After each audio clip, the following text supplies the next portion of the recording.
Let's talk about capillaries. There are actually three major different types of capillaries. I'm going to just kind of sketch out all three. I started with the continuous one. I just drew it out to save us a little bit of time.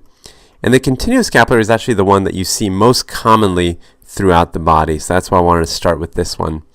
A couple of things you'll notice. You'll see that there are 4 nuclei, so 4 cells here making up the part of the capillary we're looking at, and there's a red blood cell moving through it, right? And I actually have the cross section on the right side, so you can actually see if we were to cut along that face that I've cut, this is what you'd actually see. Now there are 2 specific things I want to point out. One is that there's a little gap here between these 2 cells. I'm sketching it in yellow just to really point it out, and that gap is called an intercellular, because it's between cells, intercellular cleft.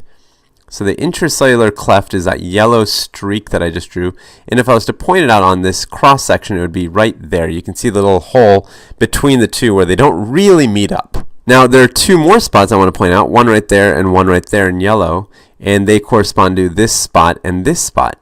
And there is actually really nice joining between the 2 cells, and we call them tight junctions.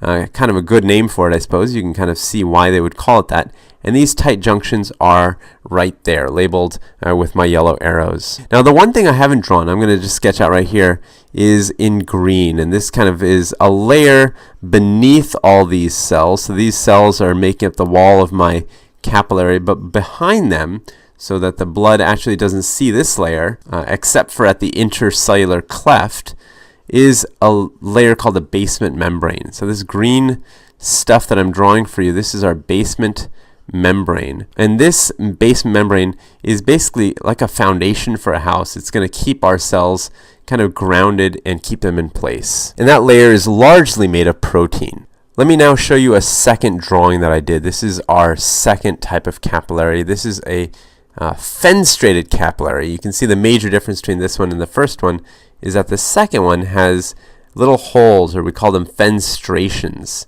So this is a fenestrated capillary. And these pores, I'm going to just label them. You can also call them pores or holes. These pores are all over the capillary, right? So we still have, just as before, 4 cells, 4 nuclei, and 1 little red blood cell poking his way through. And you still have the intercellular cleft. So just to show you where it is on this one, it's right there where the 2 cells really don't meet up so nicely. There's a little gap there. And as before, there's going to be a basement membrane. So let me just kind of sketch out the basement membrane all the way around.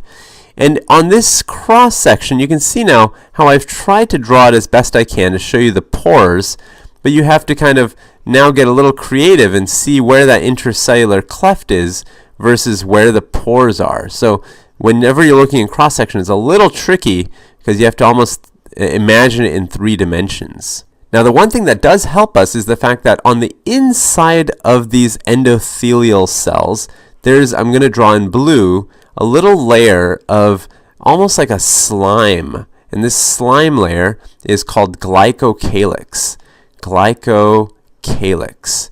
And what glycocalyx is basically sugars that are attached to proteins. And this kind of sugary protein mix is all over the inside layer of these endothelial cells. And so what it does is it actually gets across these pores. So even though there's a pore there, you might get a little bit of glycocalyx spanning the pore, and it'll come across and it'll look like that.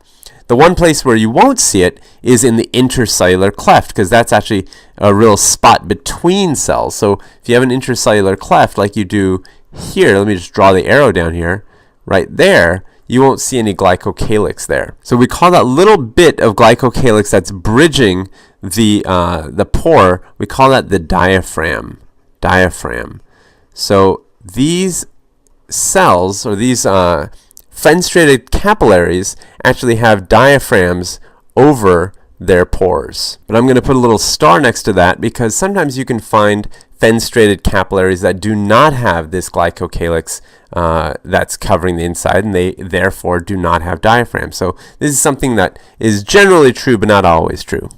So let me show you the third type of capillary then. Let me just show you this last drawing. And this is actually the largest of the capillaries. This one, we call this a discontinuous discontinuous capillary. And another name for discontinuous capillaries, sometimes they call them sinusoids. So I'm just going to write that up here as well, sinusoids. So these ones, often found in the liver, that's kind of the most popular place, or sometimes the spleen as well, or bone marrow. These ones are actually a few things. They're the largest ones. Let me just make a little list over here. They're very large.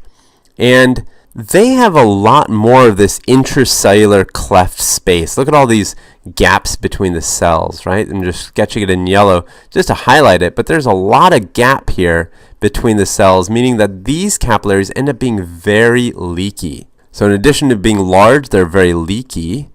And a final thing about these guys is that unlike the other two capillaries we just talked about, they have a base membrane that is often incomplete. So sometimes there are whole areas that are missing base membrane, just like that.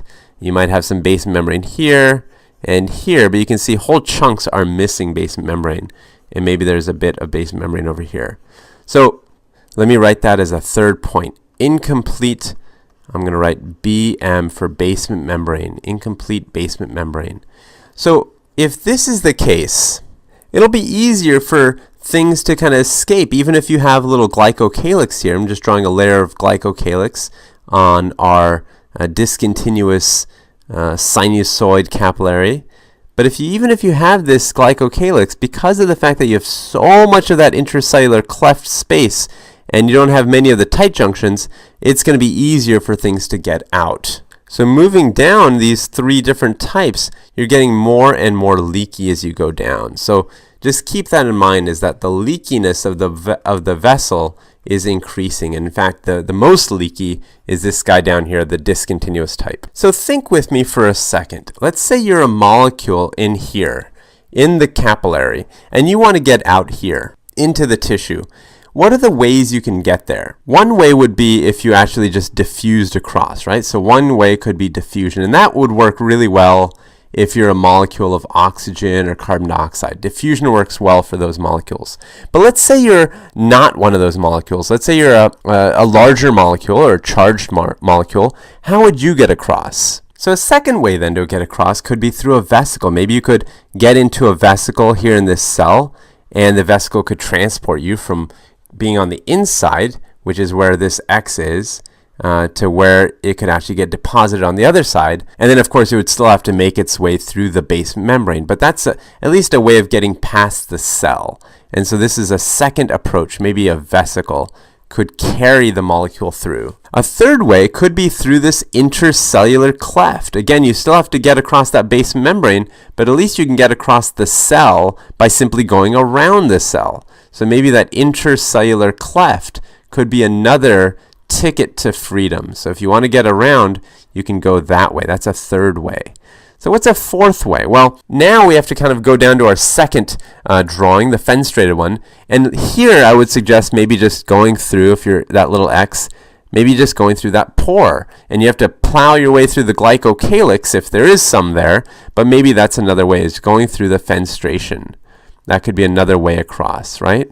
So these are four ways for things on the inside to get to the outside. And as you look at this list that we made, these four options, you can see then that our idea around leakiness makes sense, because now, especially when you get down to the discontinuous vessels at the bottom, you've got large gaps, between the cells, lots of intracellular clefts.